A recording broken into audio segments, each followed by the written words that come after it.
how, I mean, your works, they are of New Zealand flora and fauna, as we said, and landscapes, but they are very much, as we said, have your style. And there's no other painter. There are a lot of New Zealand artists who are responding to our environment, but it doesn't seem Mm, like there's any other painter who paints like you. Like you can tell it's yours, especially with the flora and the birds. You know, mm. you're such a distinctive style. So I guess that's just from the experiences that you've had with design. I It's funny how you just fall into things and you sort of hit on it and you go, oh, this works. Um, and then you just want to make it better. That was one thing Tim actually said to me. I was having this real time where I just thinking, what am I doing? I just feel like nothing's working and it was just slow and everything. And he said, those times, that's when you upskill and when you play. And yeah, great. And I've said that to so many other people when they say, "Oh, I've lost my mojo." This is when you upskill, and this is when you play. Yeah. And I don't actually play a lot.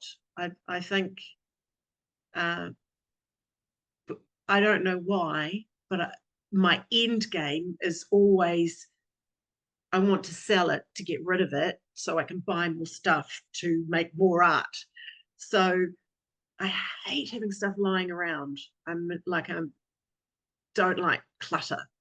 So I don't like seeing old paintings because, oh, they haven't sold for a reason. Why haven't they moved? I mean, they can even be ones I really love, but I don't like keeping on looking at them. So I'm just like, oh, I just want it to go and then I can just make more art. So it's not like I just feel like I don't play enough because then it's just going to sit there. Yeah. Yeah. So Yeah. I my know what you end mean. game is always to sell it. Yeah. Um, just to have it off my hands. Yeah. Yeah. Ready for the So next piece. ready for the next thing. Yeah. Yeah. Yeah.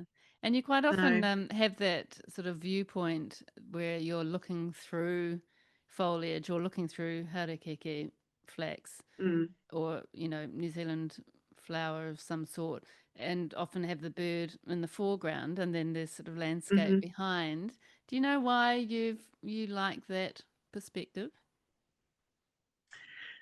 uh, it started without the birds, and I liked the idea that you just didn't have a lands. Well, it started with just the landscape, and then I started introducing the foliage. And I was like, gosh, I like the way this is going because I feel like it's sort of more an intimate view of a landscape. So I feel like, and then it just became, um, I don't know, I saw it working nicely and thought, okay, I need to get better at this. Mm. And so it just evolved. And now it's very much how I look at everything. If I'm taking photographs of something, there's always foliage in the foreground and then the landscape in the back. But um, then the birds got introduced because I think it just sort of gave another dimension where you just had another level of intimacy with the bird. Um, and it felt almost like you sort of got a stolen moment with this birds captured in that. I mean, they never sit like that. It's just like you've stolen this, and then the foliage is there, and you're caught up in it together. And look what he can see. Look what he's looking at.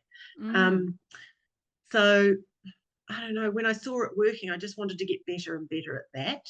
How did you get better at that? What did you do to hone your I'm skills? Did you actually go away and sort of do some more classes to sort of help with painting birds, for example, or was it purely just the time that you spent? It was just time. It Mm. just, and they've evolved too. If friends have bought older bird paintings and I look at them now, because otherwise they escape into the ether and you don't really know. They sell through a gallery and go to people that you don't know. Mm. But it's great. It's really good when I can visit the older pieces and I look at them and just go, oh, I've changed since then. Even my birds are evolving Mm. and they are becoming more graphic. The early birds were very, like, I was trying to be realistic a lot more realistic, but even they're becoming more graphic, which is an interesting evolution as well. And yeah, I sort of like the way I'm seeing this progression happening like sooner, like it's happening in real time now. Yeah. So And it's great that you've got to the point too where you're thinking, okay, this is where I'm naturally needing to go, and kind of yeah, allowing yourself and not thinking I should make them more realistic or just trusting how you're mm, feeling and where you're at with your practice, and just letting that evolve, and that's letting it letting happen. your true style come through, isn't it, really? Mm.